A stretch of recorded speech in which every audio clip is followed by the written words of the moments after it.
Now, Hezbollah wanted to do their own October 7th style massacre in northern Israel, but much, much worse. Hezbollah planned to invade Israel and had detailed plans for targeting a local religious and community leader, Rabbi Moshe Sassonkin.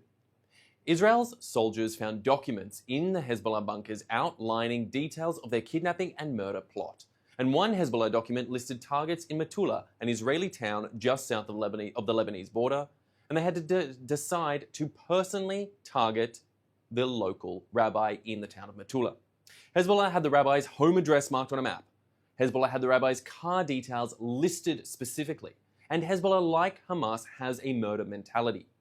Hezbollah, like Hamas, was ready to kill everyone across the border in Israel and specifically to target a rabbinical leader, with these key details proving that was their long-term plan. That's why Israeli forces pushed back Hezbollah and stopped their plan before it even started. Israeli soldiers captured literal tons of weapons and demolished many kilometers of tunnels and fortifications opposite Israeli homes. And to be clear, these weapons and bunkers are just across the fence from Metula. The houses that Hezbollah plan to launch their massacre from are in sight of most Metula homes. And this is precisely why 60,000 people fled their homes in northern Israel after October 8th, including towns like Metula. Because Hezbollah joined Hamas's war on the Israeli people on October 8th, one day after the October 7th massacre. And Hezbollah since fired over 9,000 rockets, anti-tank missiles, and suicide drones at the Israeli people. That's why Israeli forces are still in southern Lebanon. Hezbollah cannot again be allowed to threaten the Israeli people. And that's also the reason why the way the ceasefire in Lebanon is carried out is so important. The US envoy is happy that Israel is withdrawing from Lebanon, but Israeli commanders keep saying they cannot leave Lebanon yet. Amos Hochstein is US President Biden's coordinator for Israel and Lebanon, and Hochstein said that he was happy to see Israel leave the western sector of southern Lebanon. Now, Israel agreed to leave southern Lebanon by January 27th, but only on the condition that the Lebanese army take Israeli positions, and it doesn't let Hezbollah take those positions back.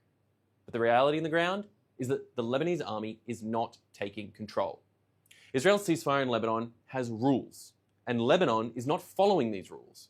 And as such, Israel removed Hezbollah from southern Lebanon. Israel began withdrawing from southern Lebanon, but as long as the Lebanese army doesn't take Israel's place, Israel will not be able to leave for threat of Hezbollah. Hezbollah, by the way, which has already violated the ceasefire over 120 times. And in that same period since the ceasefire began, Israel has eliminated 40 Hezbollah terrorists that are threatening Israel, some of which were also caught near the Israeli border. Hezbollah keeps smuggling weapons in, including from Syria, and the Israeli people cannot return home unless the Hezbollah threat is totally removed. Israel simply cannot return to October 8th, 2023, when Hezbollah joined the Hamas war. Israel needs peace, not simply a piece of paper. All right, let's take some questions from our audience watching live on social media. Our first question comes in from YouTube.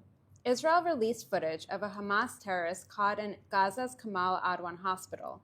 He was on staff and said that Hamas and Islamic Jihad used the hospital because it is a safe haven for them and because the military cannot directly target it.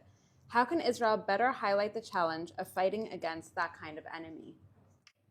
Well, isn't this example perfectly indicative of the Hamas strategy to hide in and amongst civilian infrastructure, to hide amongst the infrastructure and the civilians that they claim to be defending and protecting, hiding in hospitals, wearing stethoscopes and thinking that means they are immune from all the crimes that they have committed, the murders they have committed, and the more murders that they would like to commit.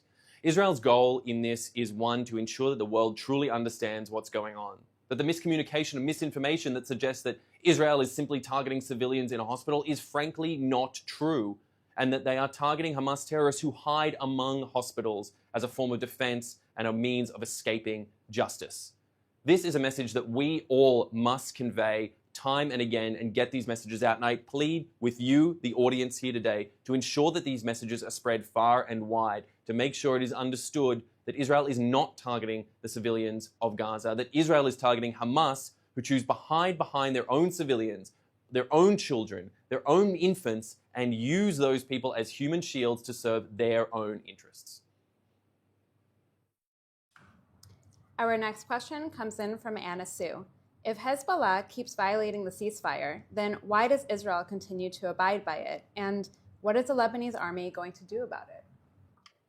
And so that is a critical and important question at this very moment. As we said, the January 27th deadline for this ceasefire is fast approaching. And as I already outlined, the standards are not being met until now. But frankly, as we've said in the past, and as continues to be true, Israel does not want war. It certainly does not want to return to the sort of escalation that we had with Hezbollah in the north that kept 60,000 Israelis from returning to their homes, not to mention those Lebanese civilians who suffered under the yoke of Hezbollah cruelty, hiding their own military infrastructure inside the civilian areas as well. So Israel is determined to try and see if this ceasefire can work, while Hezbollah systematically tries to destabilize it, threatening their own people, their own government, with not disarming and saying that they will continue to be a presence in southern Lebanon in direct contravention of the ceasefire.